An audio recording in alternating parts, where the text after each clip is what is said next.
is.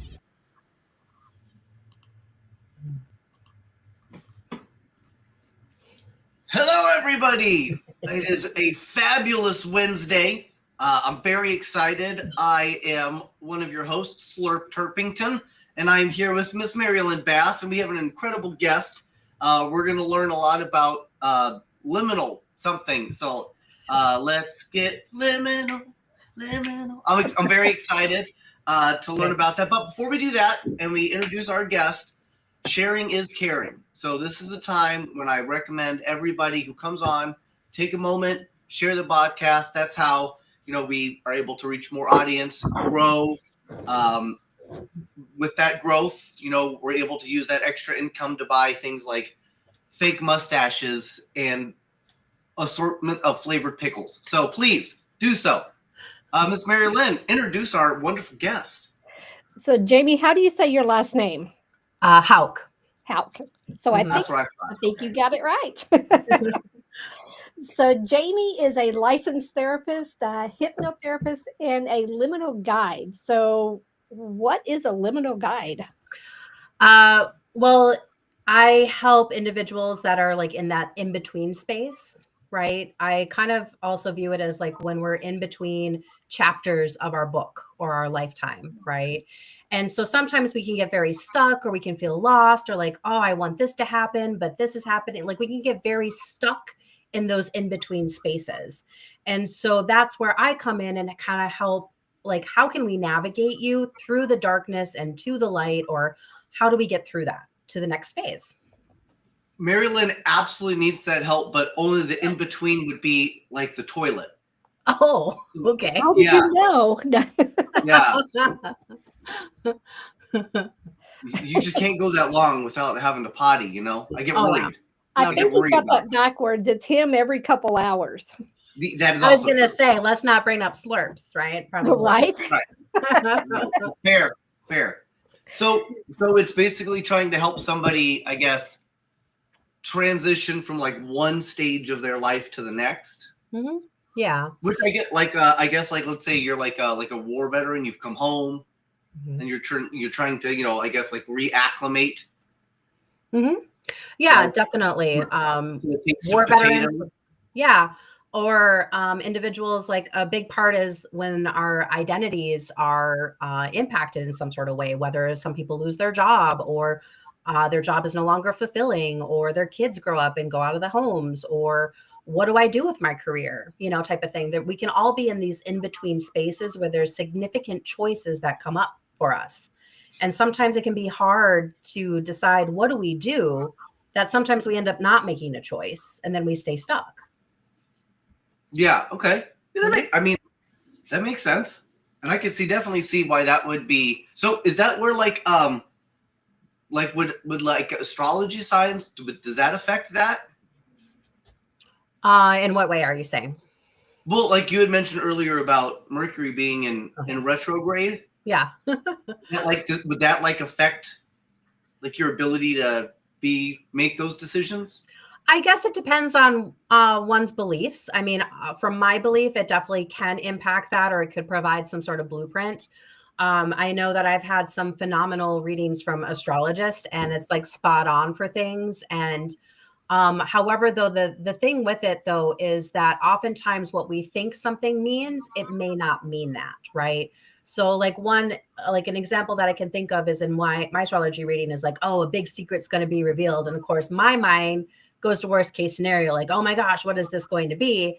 But then it ended up being like something a bit smaller, and it actually ended up helping me on my journey, type of thing. So, I mean, that could be definitely one way to incorporate for how things are impacting you. That's pretty cool. Mm-hmm. That's like getting a phone call that you think is going to be to help you extend your car's limited warranty, and it turns out to be a friend from the past. Yeah, exactly. Joe from State Farm, right? Or whatever. Right. And you're like, I know you. Mm-hmm. Right. So we just talked that you're located out of Minnesota, but I assume that you do like your outreach all over the country, or just Minnesota? Well, that's where I'm also in a liminal stage right now, to be honest, is I am licensed as a mental health therapist within Minnesota. So technically, to get not to, logistic with it, is within that, I can only practice mental health within Minnesota, right? But when I do anything like hypnotherapy, more like coaching, that type of like spiritual guidance, that can be obviously statewide, because I am a certified hypnotherapist, also certified coach, and certified in NLP techniques as well. That's good. And Cynthia, I absolutely agree. It's always best to be positive, unless it's like AIDS or COVID, right? Then we probably don't want that. So, so you mentioned hypnotherapy. Mm-hmm. So you'll do that too. Like, why would somebody like need hypnotherapy? Like, I've heard of people maybe like they want to quit smoking and they'll try something like that, or. Yeah, well, my first brush with hypnotherapy, it's also kind of, I guess, more the PC term that people are maybe more familiar with is like guided meditations. It can be as well, right? So it's basically you're reaching a certain conscious state or a certain brain wavelength, and going in there with a certain intention, right? Such as quit smoking, or some people might do that as I want to address confidence or lack thereof, or public speaking, or it can even be like, okay, I'd like to have certain events in my life. So like when I'm feeling unmotivated, I see myself going into the kitchen and prepping my food or whatever it is. So it can help people insert what it is you would like to do. Because our brain is like a robot, what we think it's going to end up doing, or it creates that picture. Like manifesting? Correct. Yes. Mm-hmm. Like if I tell you, don't think of a purple elephant, what are you guys probably doing? Thinking of purple elephant, right? Yeah. The thing. Yeah. It's true. And then where the spiritual realm or all that kind of stuff, or being more the liminal guide, is I've expanded that in some different ways too, is I love exploring about past lives. I love doing that.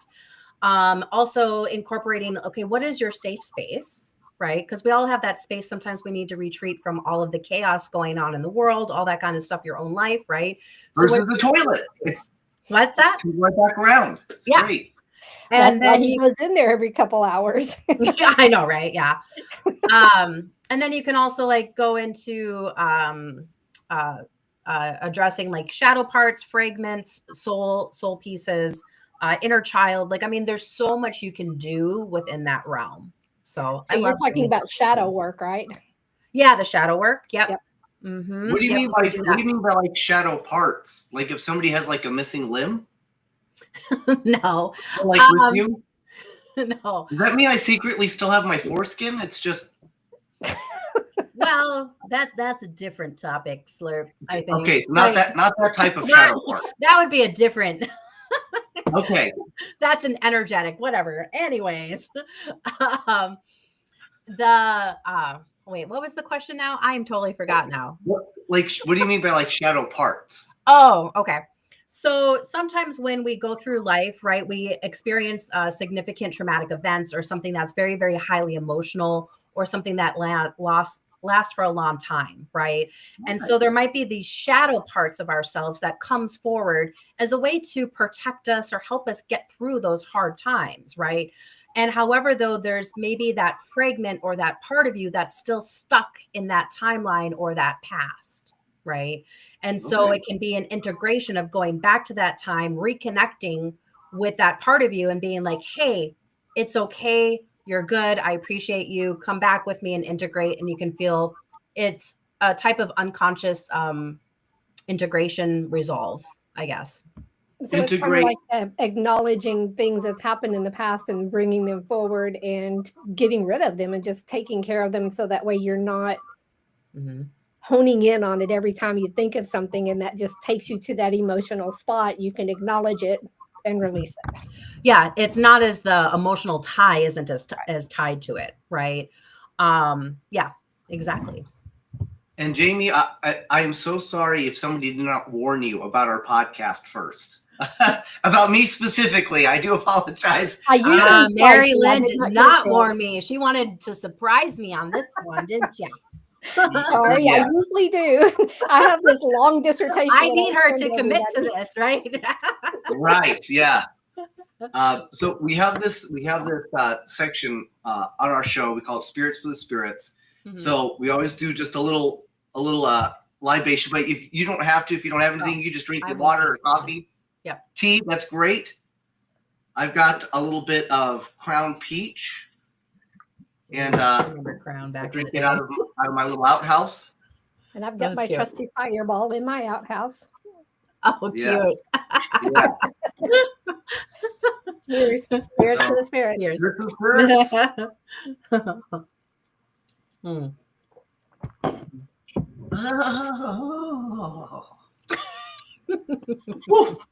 So, okay.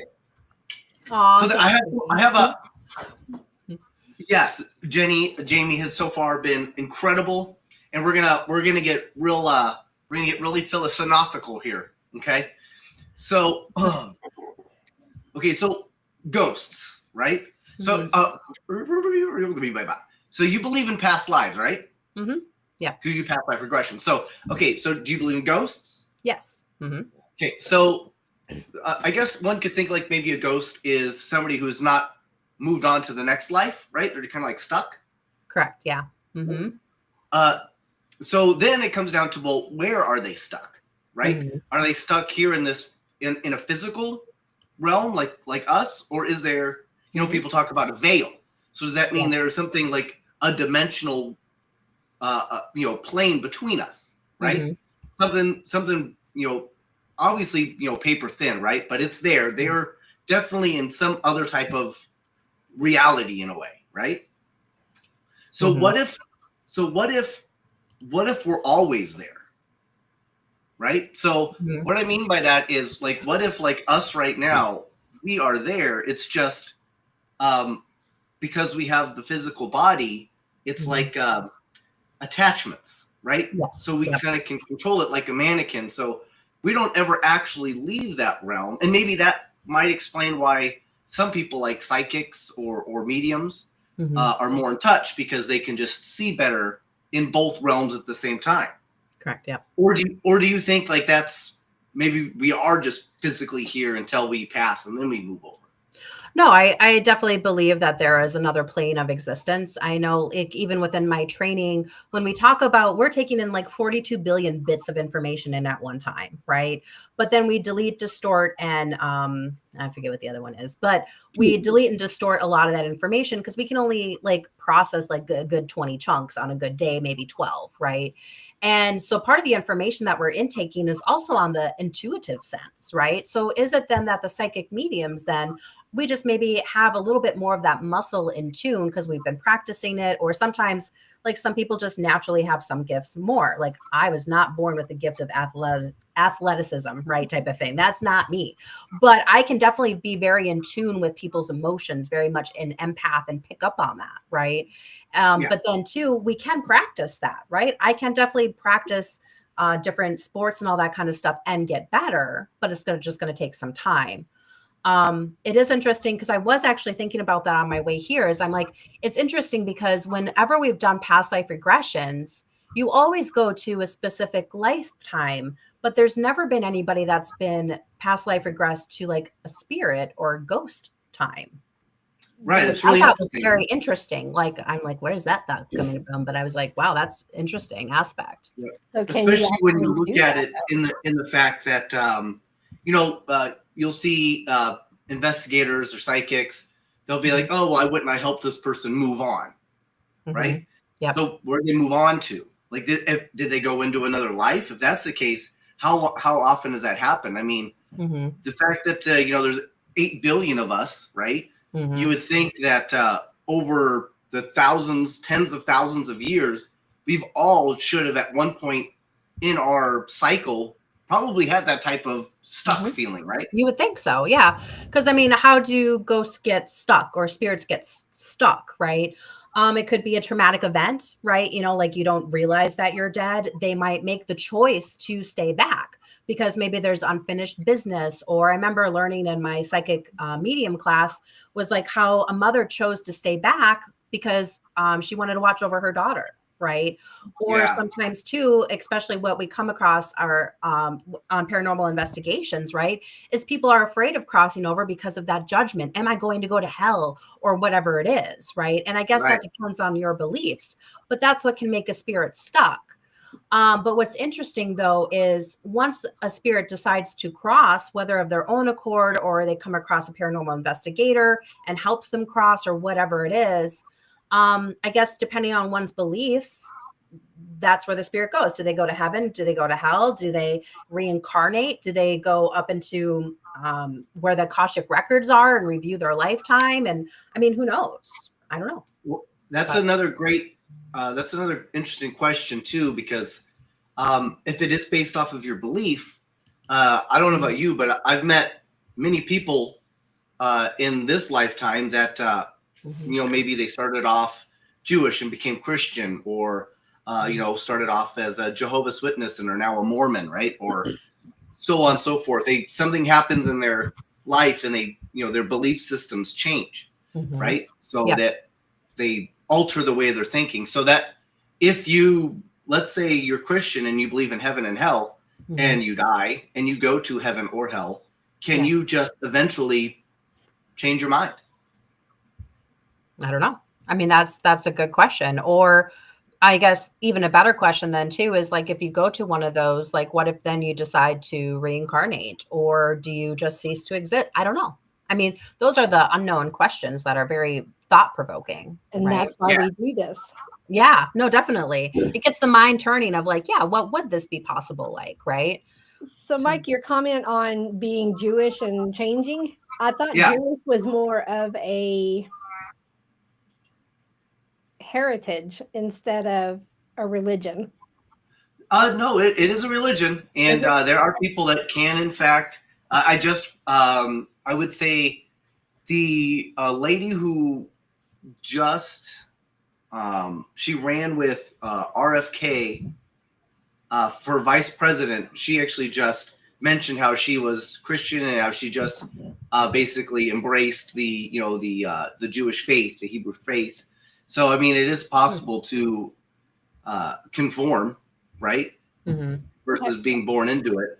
Whereas, like the opposite of that would be, well, even the Mormons, you could become Mormon, but they're very big into believing, having lots of kids, raise them to be Mormon, so they stay Mormon and they grow that way too. So I guess there's different ways to like grow a religion or to join a religion, I suppose. So, but yeah, I've never heard of a Jewish religion just being based off of your hereditary status, at least.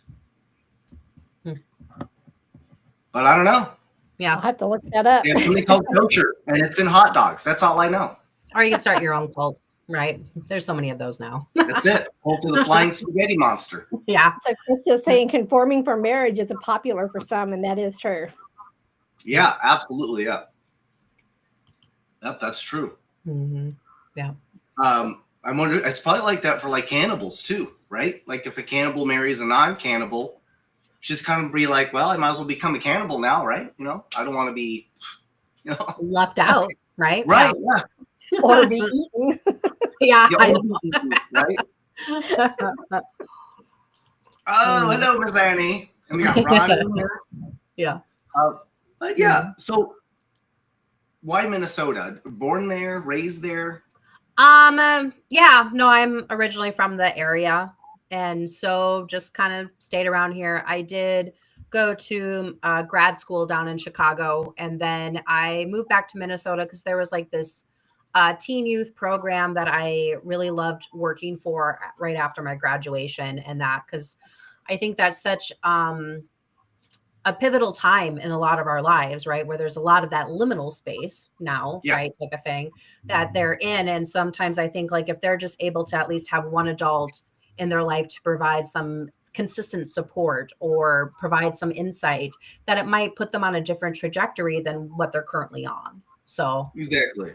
Yep. And then just kind of stayed in Minnesota since then. So nice. You need somebody that's old enough to buy you the alcohol, Always, right? Always. No, we never did that. Right? Never. Never. Parties so out in the I'm woods. curious on the hypnotherapy part of it. So what made you get into hypnotherapy? I guess it first started like for me, it was just me personally diving into it and the journeys and the insights that I could get from it, of the like guided meditations and all that kind of stuff, like creating the safe space and connecting with loved ones and, accessing the past lives. Like that one was a huge one for me. Right. Even this will probably date me a little bit, but it was on a Doreen Virtue CD was my past life regression. Whoa. Yeah, a CD and Doreen Virtue when she was in the spiritual community, not the Christian one, right? Like, I mean, right? Like, so that dates me a little bit, but that just really opened up that whole entire world, right? And then I just wanted to definitely fine tune it and definitely be able to use it even more so with my clients, because I think it's such a good way to reach what I call the underlying core roots of a lot of the stuff that happens, right, within our daily life. Like we have our anxiety or depression and all this kind of stuff, and coping skills or, medications that can definitely help with a lot of that stuff to get it more into a space where you can manage it. But I say it's like taking off the fruit off the tree. But let's get to the core roots. Like, what are the roots that are bad, right? Like, how can we rewrite that? And that can be through one of those ways of using hypnotherapy or some NLP techniques as well. So that's what I love about hypnotherapy. And it's so open, type of thing to when you start to like really look at a lot of it. Mm-hmm. That's pretty awesome. So we had in the comments, Annie Waters said, "Ghost babies tonight." So I have okay, so if you go back to like Egyptian times, right? Yeah. There was maybe like 1 billion people? Yeah. And now there's 8 billion people. So my thought was, where do they come from? Right? Mm-hmm. Like we know where the bodies come from, but what about the, the spiritual attachment part? Like where does that come from? Who's making those? Right? Yeah. So that made me wonder, like, we talked about how there's obviously that other plane and that's where the spirits are. Is it possible that maybe like the ghosts, after they're done with the body, maybe they get together and maybe they ghost hump? Like, I don't know. And then maybe they get ghost pregnant, right? And then, 9 months go by and then poof, there's a ghost baby. And then the ghost baby attaches to like a physical baby. It could happen. Or I guess if you want to go even more crazy too, let's throw in aliens and starseeds while you're at it too. Like, I mean, might as well, right? So sure, yeah. Sure, yeah. I mean, the odds of there or not what is being it? Demigods, right? Yep. Right? Let's throw them all in. Why not? I would love to see if you could hypnotize Mike. Man, we had Anthony Cools try to do it and it didn't work. No. But with aliens, sure, I think there's a good chance, right? Ghost Infinity. I think there's a good chance that aliens exist, right? I mean, how could they not? We can't be the only life forms.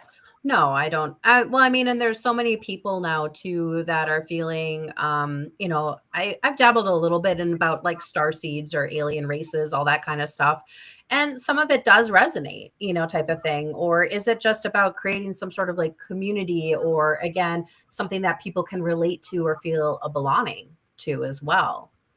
Kind of like, I guess, astrology, right? Like what signs do you associate with? And you're like, oh yeah, I have this. Oh yeah, I have this. Oh yeah, that makes sense, right? Type of thing.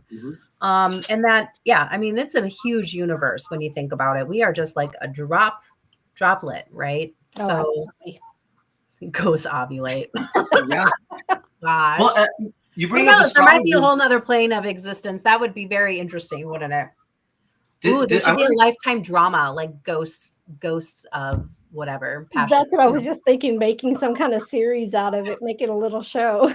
Yeah, the ghost dramas, right? That's right. Yes, I love it. As the specter turns. Yeah, there we go. Yeah. Somebody start writing that reason script. would be to be able to see why his brain works the way it does. Oh, jeez. No. I could tell you the answer to that. I'm weird. Well, we all know that. Yeah. Yeah. Oh, my dog did you see the little tail? Yeah, I was like, is that a cat? Which kind of animal is that? That is my puppers. Oh. And she's making her way downtown. All right, come here. Oh. She wants There's to be her part of the butthole. show. Yeah. Oh, Oh, look Hi, it. yes. Oh my goodness. Oh, so sweet. Oh, you're just a best. Yeah. You're just a best. Oh, now she's tired. No. She hasn't okay. on the last couple shows. Yeah, she was chilling on the couch. But today she wants to be held. Sometimes she just wants to be held. Huh. Yeah. Oh, sweet. So, like, what about what about animals? You know, I mean, do you think that's something where animals can they go through like a hypnotherapy type session too? Do you think? I don't think so. I mean, that's a good question. I mean, based on my understanding, right? Because it's about accessing that certain brain wavelength, which is one that I forget which one. Is it theta wave? I don't know. Delta wave. It's one of the ones that we naturally go in and out of when we're first falling asleep and when we first wake up. So naturally we go through that state. Or I hate to admit it, but I'm sure all of us have, like, you're driving and all of a sudden you're like, I don't remember the last 10 minutes of driving, right? Yep. You were in a hypnotic state, right? So I don't know if pets are really able to get hypnotized. Because again, remember, it's about getting them to that certain brain wavelength and doing some sort of intention or some type of focus, something to work on. But that being said, I mean, I guess I know I do believe that pets do have souls, because I know of psychic mediums that specialize in communicating with them and all that kind of stuff as well. Okay, that's cool. Mm-hmm. Yeah, I was wondering about that. Do you want to be hypnotized? Like, what? I don't know, maybe. She's like, I'll hypnotize you to give me treats every day. Right. Well, you got my number, trust me. She'll bark at me, she'll look at the bag. Yeah. Like we thought maybe we should get her like the buttons you could push to talk, you know? Oh, yeah. And then we realized that would be a very terrible idea. Because they'd be pressing it all the time, right? Yeah, with her personality, yeah. Yeah. Yeah, she's very talkative. Yeah, yes, she is. Cool. That's funny. It's cute. So you didn't start with the liminal therapy, right? You started with psychology? Yeah, I guess for like my journey is I started with psychology. So I got my bachelor's degree and then my master's degree. And within that journey or that path, I was also doing the path of like my own spirituality, diving into it, all that kind of stuff. And then I remember taking this class from, they're based here in the Twin Cities. They're called Two Guys in the Know. And they had went up to Duluth, where I'm originally from, and hosted a class there. And they put these initials on the board. And they said, okay, we want you to tune into this person, right?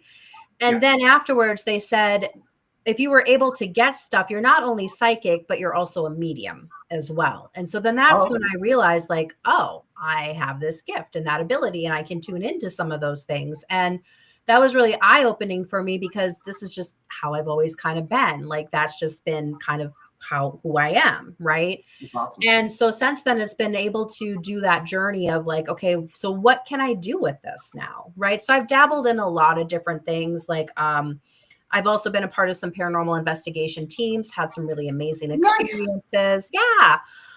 That's what I was going to ask, is how did you get into the paranormal? Well, I had, how I got into the paranormal was, I was at a point in time of my life where I was like big into acting and doing different types of films and all that kind of stuff. Right. And there's a decent community down here in the Twin Cities. And I was with a group of people, and they're like, okay, Jamie, we'd like for you to meet us here, because we have this project that we're thinking about doing.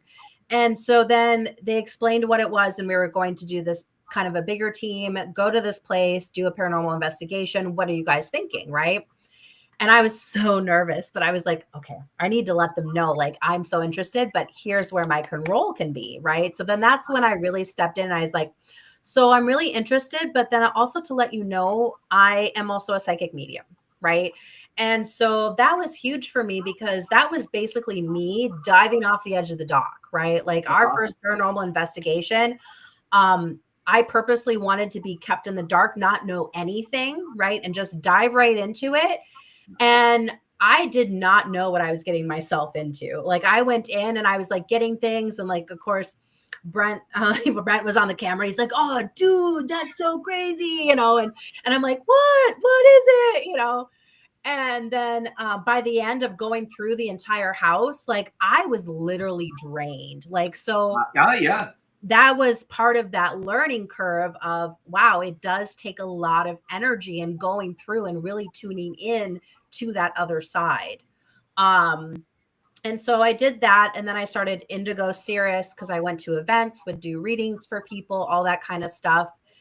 And then I went and got certified in, like I said, the NLP hypnotherapy. And now I'm finding a way, how can I bridge both of these areas into like kind of more one, which is where the liminal journeys therapy comes in. And I'd eventually like to definitely work with individuals of how do you, again, work through and guide yourself or be your guide and help all that kind of stuff. Yeah.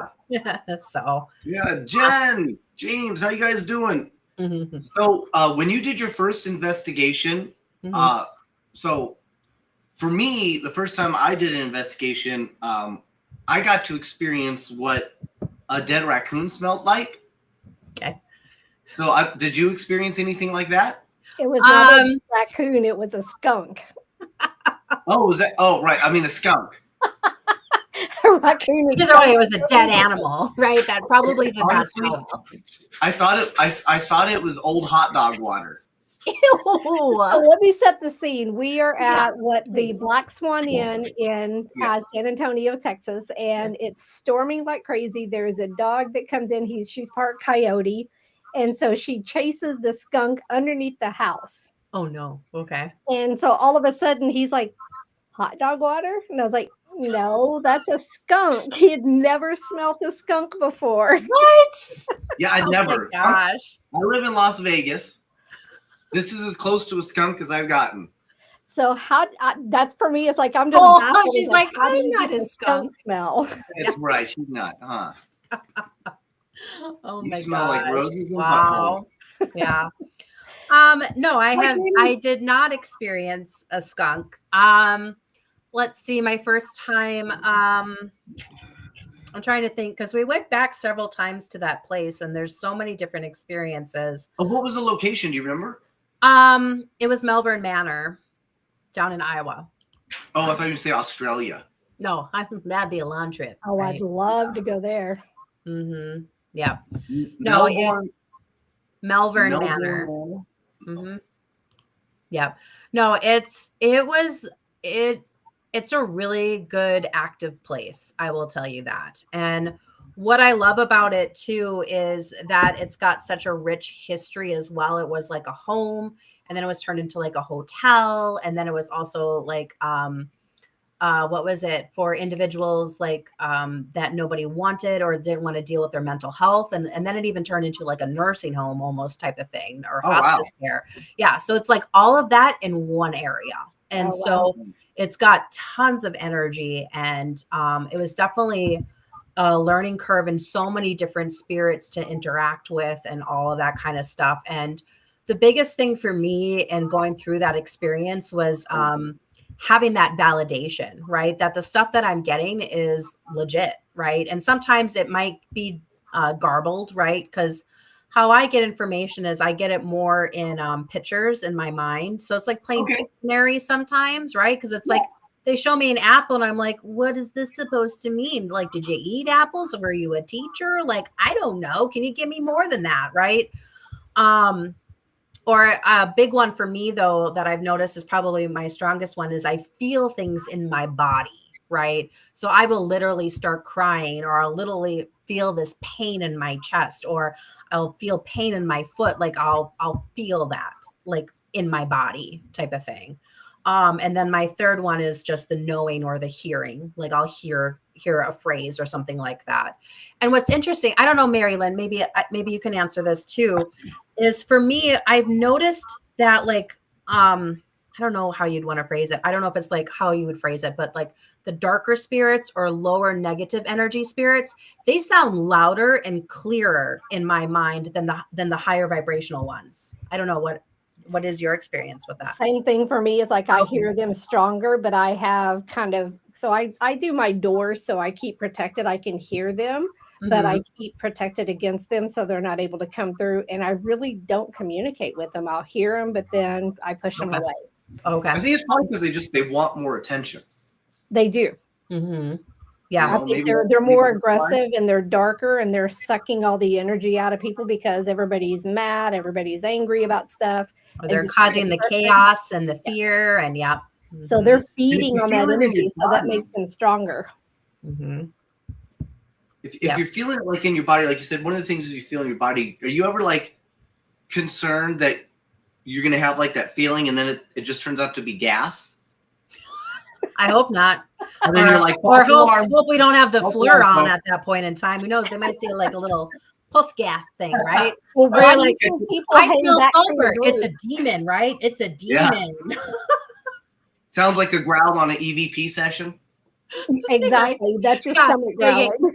Jamie farted, right? EVP. Yeah, Jamie farted. Well, that's where you just hang back from the group so nobody knows. Correct. Yeah. So that was your first one. What was your most recent? Paranormal? I would have to say probably my most recent one, or the last one that I went to, would have to be the Palmer Hotel up in what city is that? It's also in Minnesota though, and it's got a long history as well. It was like a home and a restaurant and a hotel and all that kind of stuff as well. And that one's a very interesting location too, and lots of different experiences there. So the first place, the Malvern, that sounds a lot like Hoover House in Gettysburg. Yes. It kind of went through very similar transitions. And the other one you just mentioned, what was it called? The Palmer House. Palmer House, yeah. There's another place in Indiana called Rhodes Hotel. Oh, okay. Yeah. Very similar. Yeah, very similar story path. And it's interesting that seeing those type of connections between locations, because those are both very active. Yeah. Right. So it's almost like in a way it's almost like a slot machine where certain things have to line up, and it just creates this incredible nexus of energy, I guess. Well, I think too, depending on like as locations get more people to come in, we as investigators are bringing in our own energy, or some people aren't really knowing, like are maybe as ethical sometimes too, right? And so they bring in things, open up things, mess with things that they're not fully aware of. And so that place ends up expanding its energy, which then I guess it'd be interesting. Does that kind of create almost kind of like this light that those moths of these other spirits are connected to or drawn to? So then that amps it up even more. I think I'm right. I'm getting tingly right now, but that's well, because that's my thought too, is because when you're going and you're doing this stuff over and over again, you're bringing more things. It's like, just imagine yourself in the middle of the ocean. There's no light, and all of a sudden you're a lighthouse and you come on, everything's drawn to it. So Correct. When you're at these locations, you open those portals, you open those energies, they're going to come. Oh yeah, for sure. Like another place that I went to a couple times, it's called the Boyd House. It's like a newer location. And I know that we were kind of one of the first few individuals who went in there to investigate. And then I went like a year or two later after that with another team, and we went there and it had a totally different vibe, a totally different feel, because they started to accumulate even objects, haunted objects, which adds to the energy, and other teams have gone in there, right? The other interesting concept too is, have you guys heard of like a tulpa? Or there's another word for it, right? So so if you're going in there and you keep talking to Joe Bob downstairs, Well, the more people that talk to Joe Bob, well, that's feeding more of that energy and creating that concept, right? Exactly. So, yeah. That you're So kind of I like guess in a way, do we humans end up amplifying haunted locations? Well, and that's Mike, you had that question before. Is like if you're talking about and telling the story over and over again, are we manifesting that? Are we creating that poltergeist? And I believe we can. Oh yeah, for sure. Well, I mean, and it's interesting because I came across this, and I don't know too if you've also come across this at all. Is it's interesting how at lots of different locations, right? No matter where you're at, is there always the lady in white, right? There's the little boy with the newsy hat on, you know, like that's little Timmy or little Tommy, right? Like, how can that type of spirit be at all of these different locations across? Just kind of like what Slender Man or all of these other type of tulpas. Right. I know there's another word, but that's the one that I've heard of before. And like I can't wait for like 100 years when they all look like Britney Spears. It's gonna be great. Let's just manifest it, right? Yeah. She kept saying toxic. I don't know. There you go. But yeah, you're absolutely right. Why do they always seem to have a very specific, I guess, timestamp, right? Yeah. Do you think it's also because they're showing them to you because it's familiar to you? It could be. Yeah. That's what I think, is because they know what you feel comfortable with, and so that's how they present themselves. But if that's the case, then if they're just trying to show you that's what it is, then they themselves wouldn't be what they're showing you, which means you couldn't technically help it cross over because that's not it. Well, I mean, I guess what comes to my mind when you say that is, so let's play with that a little bit, right? So we go into a site and then a lady comes forward and she presents herself as this lady in white, right? So what is your representation or story in your mind of what the lady in white is, right? Is this person mourning, or they were left behind, or did they commit suicide? Whatever it is, right? So that might be more part of their story, right? And so how would you interact with them, or how would you maybe, what do they need from you, right? And so I guess maybe is it that, right? So maybe it's just the parts of the story that they resonate with. They're just trying to get a specific type of emotion out of you. It could be.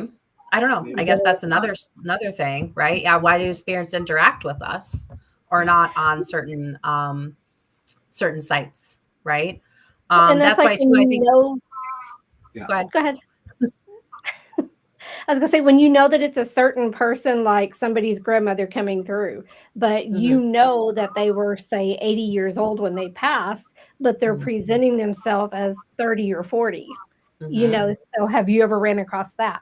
Oh yeah, for sure. I know at when I was at Nopaming, right? Nopaming Sanitarium, we were down in the basement area, and this like janitor guy like came up like right to my third eye, and he's just like growling like, get out, blah, blah, blah, blah, blah, right? You know, all this kind of stuff. And I stood my ground because in my mind, I knew he was just presenting him. This is where kind of like the cool psychology part comes in, right? Because here we're in his space. We're messing with his stuff. Right. He's either scared or he's going to intimidate us. And I'm like, no, it is fine. We are just here temporarily, all that kind of stuff. And you know what? He backed off and showed me a different side of him. Yep. Right. And so that's what I tell everybody. They don't have to be afraid. When you go into these places, you're in control, even though it's their space, you're still in control. And when you get afraid, you're feeding them that negative energy, and that just gives them that much more. Correct. One of the biggest things that I learned, and I let myself know this and I let other people know this, is the biggest tool that we have is our voice in this realm. Yeah. I would say the biggest tool we have is easily what is it? Shane Pittman. Is what? Shane Pittman. Oh. I love Shane. Yeah. I do too. He's actually our director. Oh, I love Shane. Yeah. Hi, Shane. Well, yeah, I'm always messing with TV Shane Pittman. Yeah. Space Cowboy. Or Payne Shipman. Yeah, Payne Shipman. Yeah. Jen said, yeah, if you have too many people there and they're investigating, it does interfere. I do think, and I think it's a lot like when you call somebody like, hey, come over, and then they bring over 10 friends. Like you, as the person who owns the home, you become uncomfortable. and you kind of start shirking away to hide. And I would think that ghosts or spirits or specters or elementals or other things that might be in that location, I think that they would do the same as well. Mm-hmm. Yeah. You I know? mean, again, if we're going on the concept of like, well, they are souls, they're humans too, right? Yeah. I mean, I would get annoyed if people keep coming into my space and asking me the same damn questions all the time. What's your name? How'd you die? Where are you here? You know, like I'd be like, oh my God, let's just mess with them at this point in time, right? Like, Oh, yeah. But have you noticed when you go in, you kind of fall into that same trap? And you start asking, it's like, oh crap. And then you start asking different questions, but it's just kind of a natural thing. So it is. Well, I mean, Not for me. Not for you. Nothing is natural for you. That is very true. You could always lead like, hey, spirit, have you smelled a dead skunk before? Right? It's true. Why not? Yeah.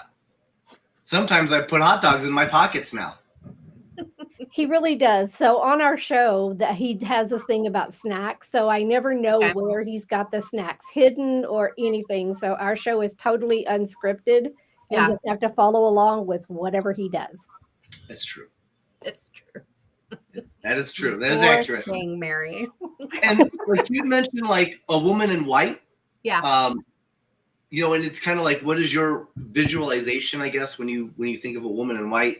Mm-hmm. The first thing that came to my mind was like a lady in like a bread costume. Like, but I've not seen that yet. So now I kind of hope, like, because people have to die on Halloween, right? In their costumes. I'm sure. So kind of like the Pillsbury Doughboy, but be a woman. Well, like like in like a Wonder Bread, you know, like in a Wonder Bread costume. Like that's what you see. think? You know? Yeah.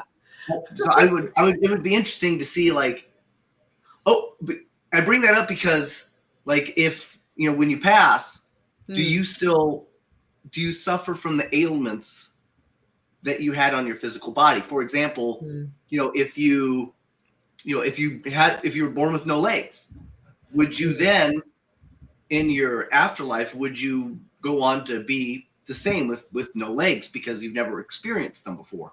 You wouldn't know how to operate them even if you did. Or would you immediately go to a more perfect self type image?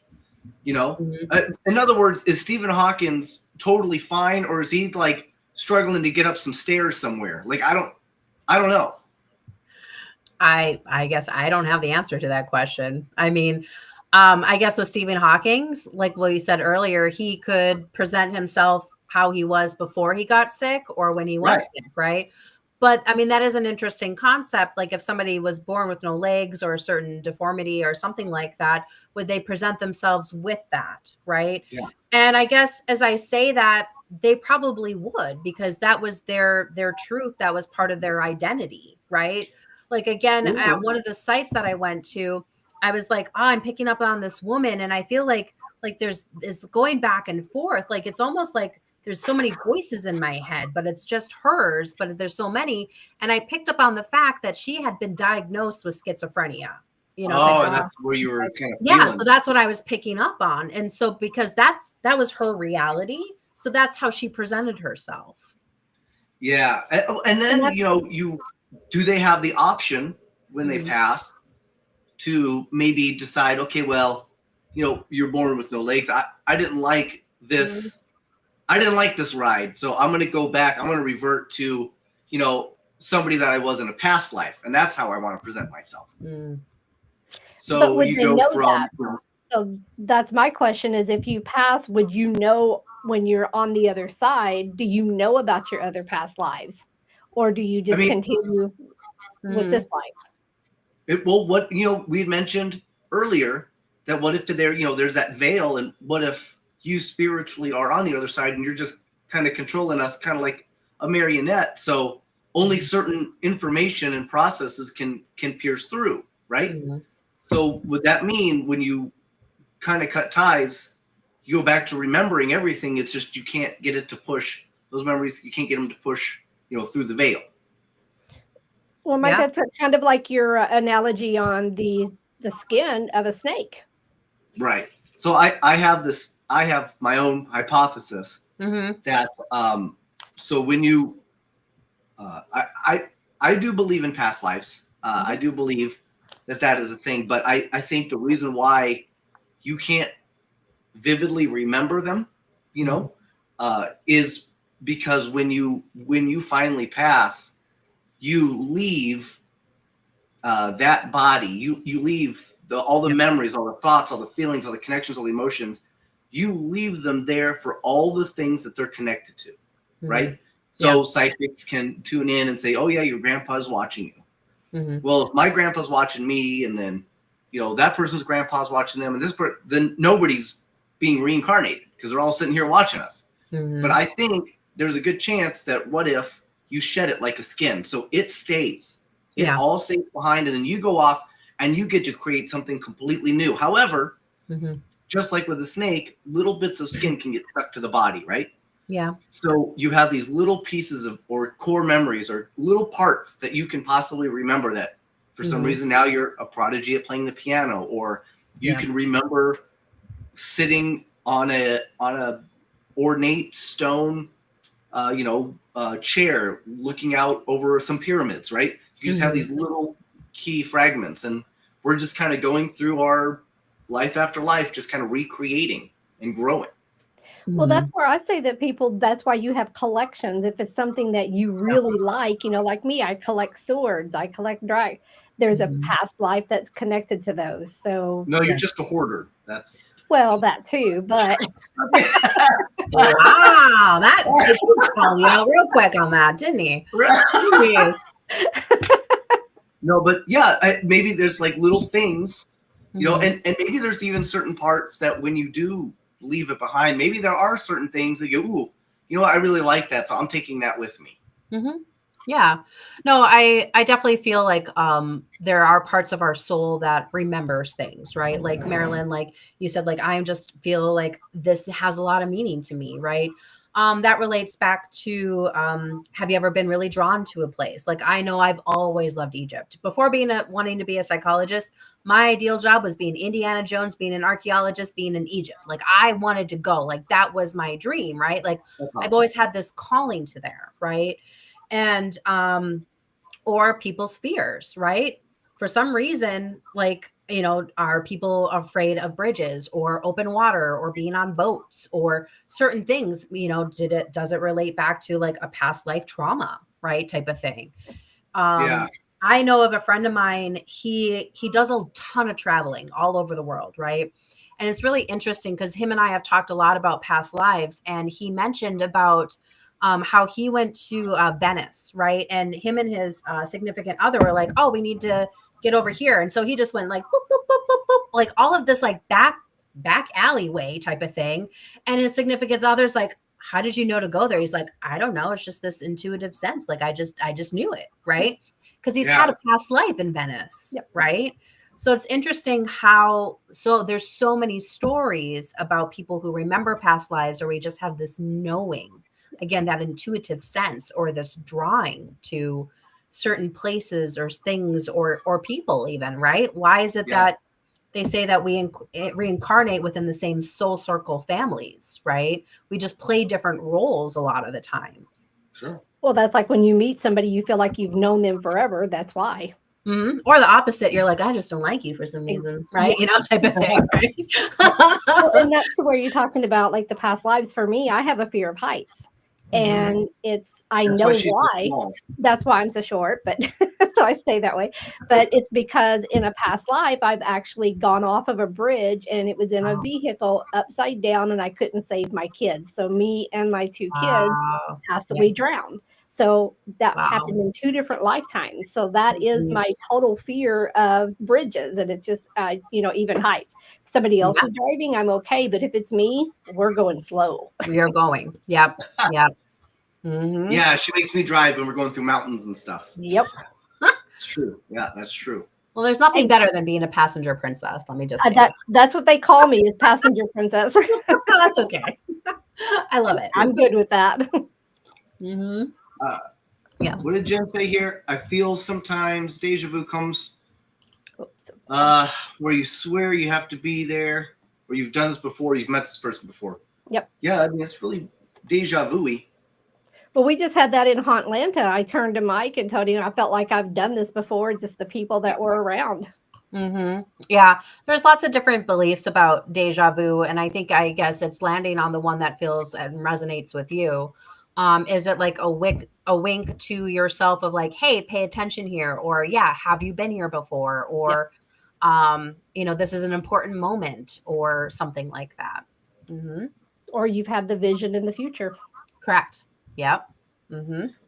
So if you like, let's say you connect, like you mentioned, like soul circle, right? Like there's just certain people that you're meant to be connected to that you just see.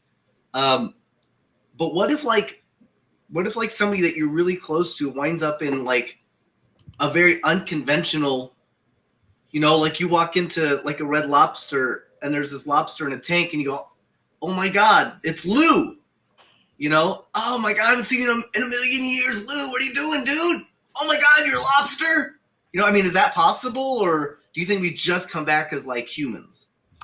Well, for me and my beliefs, I believe we just come back as humans for that soul aspect of things. I mean, I know that there are individuals who believe that we can reincarnate as animals or even like plants and stuff like that. I don't know, maybe not. But for me and my belief system and what resonates with me is that we stay within the human soul aspect of it. I do believe, though, that like spirit souls or pet souls can definitely reincarnate within other pet souls, though. I do believe that. I've seen that before. Okay, yeah, I can believe that. I mean, I would hate to come back as a lobster of all things. And especially that ends up in Red Lobster. That would be a very horrible life. Yeah. Right? Like right? Well, I guess what would be the learning to get from it, right? I guess that would be the more philosophical, if you want to get philosophical, right? Because don't chase within the free our human food. existence, we have so many opportunities to gain learnings, right?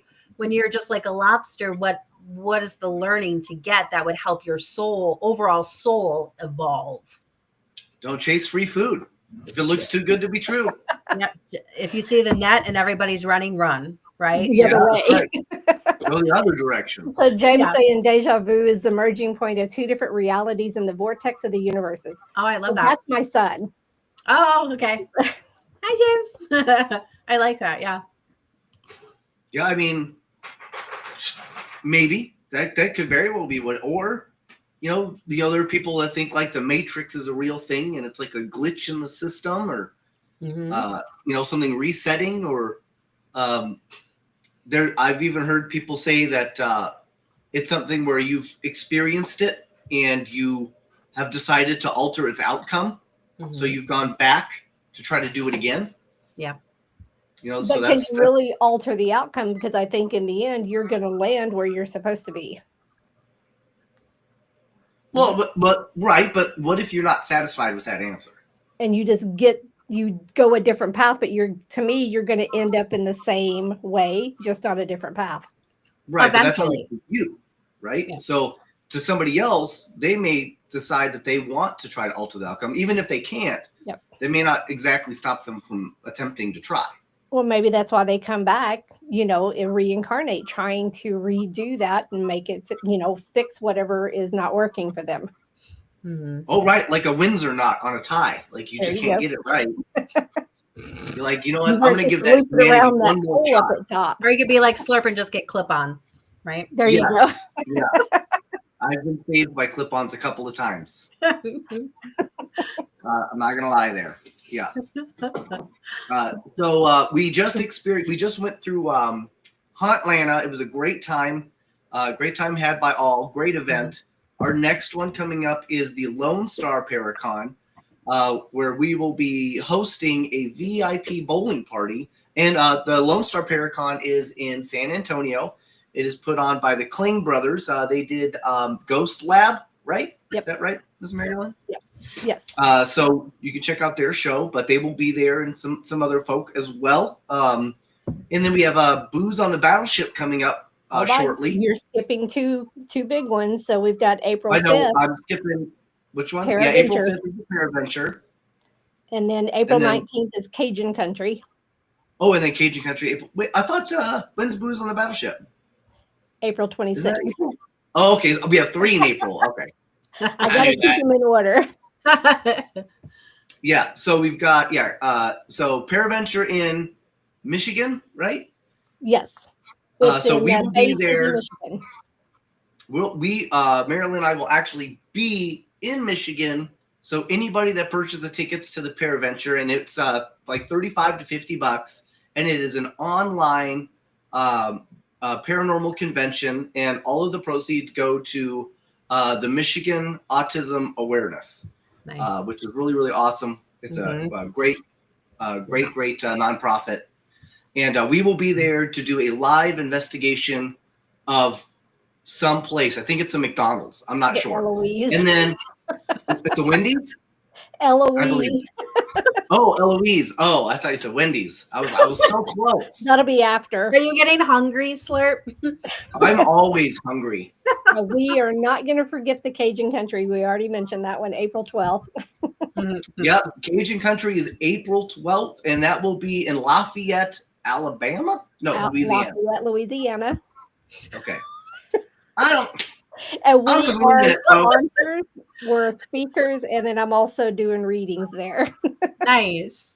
And then we have Paranormal Rock down in July, and I will be doing one time only.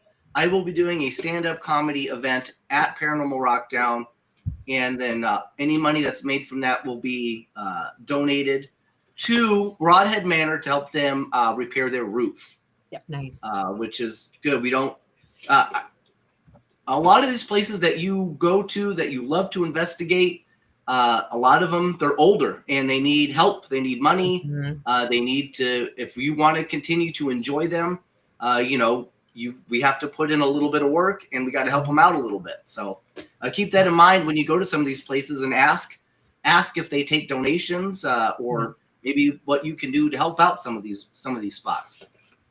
Anytime I enter a Wiener Schnitzel, I'm like, how can I help you? I don't want you guys to disappear. I don't need you guys to go the way of Sizzler. Okay. Yeah. And what did they say to you then, Slurp? Get out, mostly. Yeah. But that's fine. I'm used to it by now. You're on the wall of, when this person walks in, get them out right away, right? Right. Yeah. Do not allow. Even better, I'm on there when I was younger and now. So. Oh, look at you. It's like a twofer. Talk about goals. Hashtag goals. So you did skip over May 3rd. We're doing the Smoky Mountain Bigfoot Festival, and we're actually going to be doing a live podcast from there for the the most of the event. Awesome. Lots of good events and projects coming up. And then we also have the Gettysburg Battlefield Bash after Broadhead Paranormal Rockdown. Nice. Yes, that's true. A Gettysburg Battlefield Bash. Jamie, if you got to check out any of these Paracons. They are such a blast. We would love for you to come to any of these. But Gettysburg is simply amazing, very incredible. Yeah, it would be amazing to get that. I mean, now that life has started to settle down and I got more of my business up and running and feeling really good about it, I can start branching out and doing more investigations and events and going and just getting my, interacting with people and sharing these ideas. I love having these conversations because they can be so thought-provoking because there are so many unknowns, right? Yeah. So, and that's where nobody knows everything. And it's like, and if you're open to those discussions, you're learning other, it's just like, oh, never thought of that. Correct. Yeah. And sometimes too, maybe it's like, I asked the question and then Mary Lynn, you're like, oh, well, this is how this would fit in there. Right. Like me coming in and providing that other extra lens of like, well, how does psychology apply to paranormal or hypnotherapy? How can that be used? Like those are different, interesting concepts when going into investigations. Right. And that's what you say. I think hypnotherapy is like guided meditation. Correct. It is. It's just more the PC version of saying that. Yeah. Because I mean, well, all hypnosis is basically self-hypnosis. I mean, and so, it's not going to be like Zoolander where they play a certain song and you're going to start like, be a sleeper agent or like you said, get Slurp's inner thoughts out. Right. Because your unconscious mind, its primary directive is to keep you safe. That's the big thing. So at the end of the day, you will never end up accepting some sort of suggestion or something like that that doesn't go along with your core beliefs and values, right? Yeah, that's very true. Mm-hmm. And Eddie and Jen said they will be at the Lone Star Paracon, which actually I think is where we met you last time. Yes, Eddie and Jen. So I'm very excited to get to see you guys again. Jamie, how can people find you? Right now, I am probably the easiest way would be on, I do have Liminal Journeys Therapy on Facebook. It was my previous Indigo Cirrus. I guess you could also find me through Indigo Cirrus. I do still have my Instagram up. I do have a TikTok, although to be transparent, I haven't posted a whole lot lately because, again, life has been kind of up and down, right? We all go through transitions, again, liminal spaces, and now it's like things have settled down, time to come back out. So, yeah. Okay. That's awesome. Well, that concludes our hour. We just had, it went by so fast because we just had so much awesome stuff to talk about with you, Jamie. Yeah. Thank you. So find her on Facebook, find her on Instagram. Mm-hmm. Make it happen, folks. Yeah, we'd love to have you back on the show. Oh yeah, I would love to come back on. Ask me anytime. So will do. All right, sounds good. Yeah. Go ahead, now that I already know how Slurp will be on the show. Yeah, so he'll be somebody totally different then. So yeah, I'll have a different name. I never have the same name for every episode. It's always different. Oh, really? Okay. Yeah. So even so my real name is Mike. Yeah. Oh yeah, Mike. So even if you are from henceforth Slurp. So. Yep. Correct. I love it. I'm here for it. I'm here for it. Okay.